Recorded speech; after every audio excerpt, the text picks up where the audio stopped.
Hai semua, nama saya Valensi Kristina dari kelas 10 MIPA 2. Hari ini saya bakal menjelaskan mengenai trigonometri. Trigonometri sendiri berasal dari bahasa Yunani yang terbagi menjadi 3 kata, yaitu tri, gon, dan meter. Tri adalah 3, gon adalah sudut, dan meter adalah untuk mengukur. Nah, ini itu berkaitan dengan hubungan antara sisi dan sudut segitiga. Trigonometri ini berkembang pada peradaban Mesir kuno sekitar 4000 tahun yang lalu, yang digunakan untuk berlayar sebagai metode navigasi yang digunakan bersamaan dengan astronomi. Pada trigonometri dikenal 3 istilah, yaitu sinus, kosinus, dan tangen, yaitu perbandingan pada sisi-sisi segitiganya. Nah, segitiga yang dipakai dalam trigonometri itu adalah segitiga siku-siku, yaitu segitiga yang salah satu sisinya adalah 90 derajat. Nah, ada juga istilah khusus pada sisi-sisi segitiga dalam trigonometri. Pertama ada mi atau hipotenusa. Ini adalah sisi pada segitiga yang panjangnya paling panjang. Nah, untuk sisi lainnya itu kita lihat menggunakan point of view dari sudut yang berhubungan tersebut. Di sini saya silakan dengan alfa. Nah, selain mi ada pula de, yaitu sisi di hadapan sudut alfa ini. Dan juga sa atau samping, yaitu sisi di dekat sudut alfa. Lalu segitiga similar itu memiliki perbandingan yang sama. Kenapa? Nih, di sini saya kasih contoh. Ada segitiga pertama yang sa-nya sampingnya itu 3 dan miringnya 5. Lalu segitiga kedua yang sampingnya 6 dan miringnya 10. Nah, kedua segitiga ini itu similar karena besarnya sama. Nah, untuk perbandingannya sendiri, kalau pada segitiga pertama, sa per mi yaitu 3/5. Untuk segitiga kedua, sa per mi adalah 6/10 yang kalau disederhanakan hasilnya juga 3/5. Maka dari situ aku bisa simpulkan kalau segitiga yang punya besar similar itu punya perbandingan yang sama juga. Nah, kita masuk ke sin kostan rumusnya. Untuk rumus sin kostan sendiri adalah kalau sin itu depan per miring, terus cos itu samping per miring, dan tan itu depan per samping. Nah, di sini aku punya contoh sebuah segitiga dengan alfanya di sini. Terus ini ada sisi-sisinya udah diketahui. Nah, terus yang ditanya itu berapa sih sin, cos, tan, dan dari alfa ini. Nah, pertama kita harus kasih dulu nih nama ke sudut-sudutnya. Yang tadi kan kita tahu kalau hipotenusa atau mi itu adalah yang terpanjang. Jadi 6 adalah mi-nya. Terus sudut di depan 3, de, dan juga 2 ini sebagai samping. Nah, terus kita nyari pertama adalah sin alfa. Sin alfa di sini kita tahu rumusnya itu sin demi. Depannya 3, miringnya 6, maka sin alfa adalah 1/2. Lalu untuk cos alfa yaitu cos sami, sa-nya 2, mi-nya 6, 1/3. Berarti cos alfa adalah 1/3.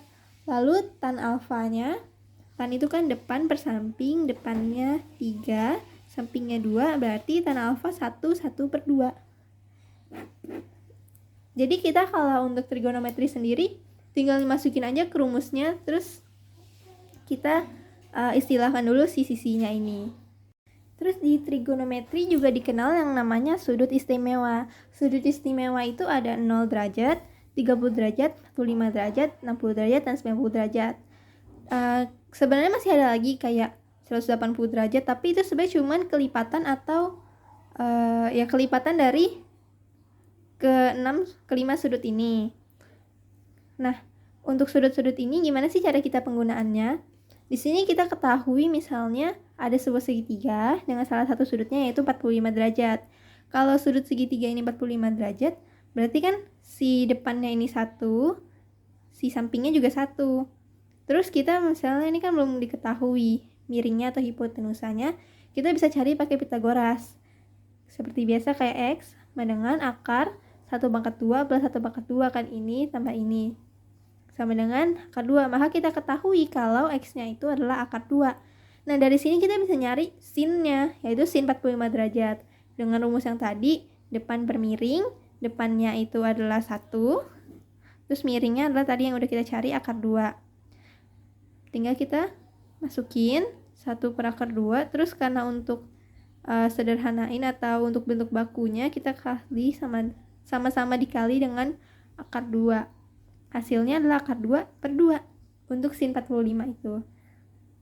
Nah, untuk sudut istimewa sendiri biasanya kita ngapalin dari sin, cos, tan dari kelima sudut ini. Ini untuk mempermudah mengerjakan sin, cos, tan atau soal-soal trigonometri lainnya. Nah, penggunaan sudut istimewa ini bisa juga kita pakai di soal ini nih. Jadi di soal ini itu ada sebuah segitiga yang sudutnya itu 45 derajat, terus di sini sudut siku-siku 90 derajat. Nah, terus yang diketahui itu cuma satu sisi, yaitu sisi depannya 3. Terus yang ditanya adalah hipotenusa. Nah, kalau di soal sebelumnya kita kan pakai Pitagoras buat nyari hipotenusa. Tapi kalau Pitagoras itu kan butuh 2 sisi, sedangkan kita cuma tahu satu sisi. Terus gimana? Nah, di sini kita bisa pakai trigonometri. Kita bisa pakai sin 45 derajat dengan nilai yang udah kita cari tadi, yaitu akar 2 per 2, untuk menemukan hipotenusanya. Kenapa sih kita bisa pakai sin 45 derajat ini? Karena kan kita lihat nih, segitiga ini sama segitiga ini itu sudutnya sama, meskipun nilai sisi atau panjang sisinya ini beda.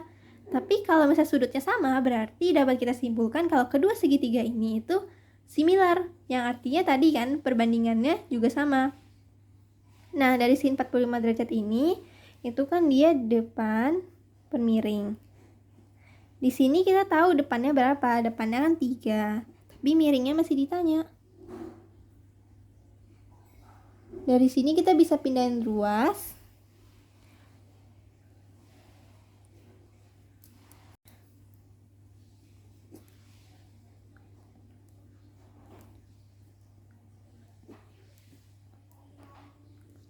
Jadi dapat kita simpulkan kalau mi-nya ini adalah 3 akar 2. Nah, di grafiknya ini kan kalau grafik itu punya 4 kuadran. Kuadran 1, kuadran 2, kuadran 3, dan kuadran 4. Nah, kuadrannya ini kayak berlawanan arah jarum jam 1, 2, 3, 4. Nah, untuk 1 sendiri itu dia mulai dari 0 sampai 90. Terus kalau 2 itu dari 90 sampai ke 180.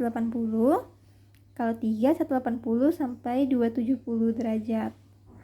Terus perbandingannya ini nggak selalu positif. Kalau di kuadran 1 emang sinnya ini positif, cosnya positif, tannya juga positif. Kalau di kuadran 2 yang positif itu sinnya, sisanya minus-minus. Untuk kuadran 3 yang positif itu tannya, sinnya minus, cosnya minus. Untuk kuadran 4 yang positif itu cosnya, sinnya minus, tannya minus. Terus di trigonometri ada juga yang namanya rumus tetap dan rumus berubah. Bedanya rumus tetap sama rumus berubah itu, kalau rumus tetap itu sin ya tetap sin, kalau rumus berubah kayak ini sin, dia bisa berubah jadi cos. Nah, gunanya rumus-rumus ini tuh untuk membantu kita mengerjakan soal-soal trigonometri yang lebih dari 90 derajat. Kalau 90 derajat kan kita tinggal pakai sudut istimewa tadi, kayak misalnya sin 45 dan lain-lain. Tapi kan nggak mungkin kita hafalin semua dong. Makanya di sini kita pakai yang namanya rumus. Contohnya nih, kita menggunakan contoh rumus-rumus ini itu, misalnya di sini saya punya soal sin 225.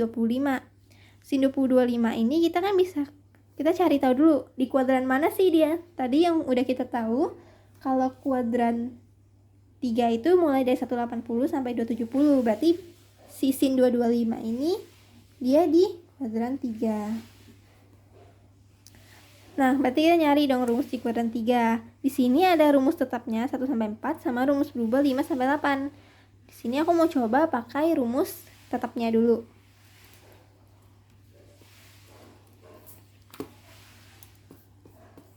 Sin 225 rumus tetapnya ini yang atas. Kita ubah dulu jadi sin 180 derajat ditambah alfa sama dengan min sin alfa. Nah, alfanya ini itu kan 180 tambah berapa? 225 itu 45. Maka jadinya kita itu harus nyari sin 45. Pakai yang tadi. Apa sih namanya? Itu sudut istimewa.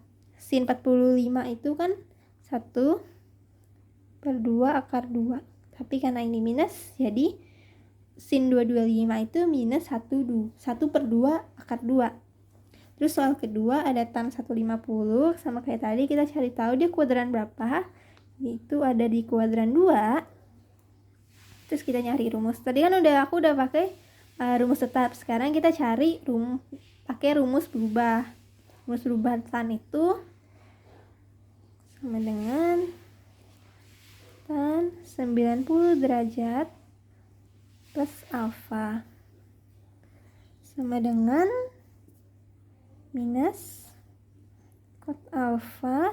Nah, alfanya itu kan 90 ditambah 60 jadi 150 kan. Berarti kita harus nyari minus cot 60 derajat. 60 derajat itu adalah akar 3/3 minus. Jadi tan 150 derajat itu adalah minus akar 3/3. Di sini ada soal pertama ada cos 330. Sama kayak cara yang tadi, kita cari dulu dia di kuadran 4. Kuadran 4 di sini aku mau pakai rumus berubah dulu yang ini. Rumus kedua di kuadran 4 itu cos 270 derajat ditambah alfa sama dengan sin alfa. Alfanya ini kan 60 ya. Jadinya sin 60 derajat sama dengan 1/2 akar 3. Terus sin 135 itu kalau 135 berarti dia di kuadran 2. Kita cari di rumus kuadran 2. Aku mau pakai yang rumus tetapnya. Rumus tetapnya itu dari sin 135 adalah sin 180 derajat minus alfa sama dengan sin alfa. Alfanya ini itu 45, maka kita harus nyari sin 45 yaitu 1/2 akar 2. Nah, sekian dari saya mengenai trigonometri. Terima kasih.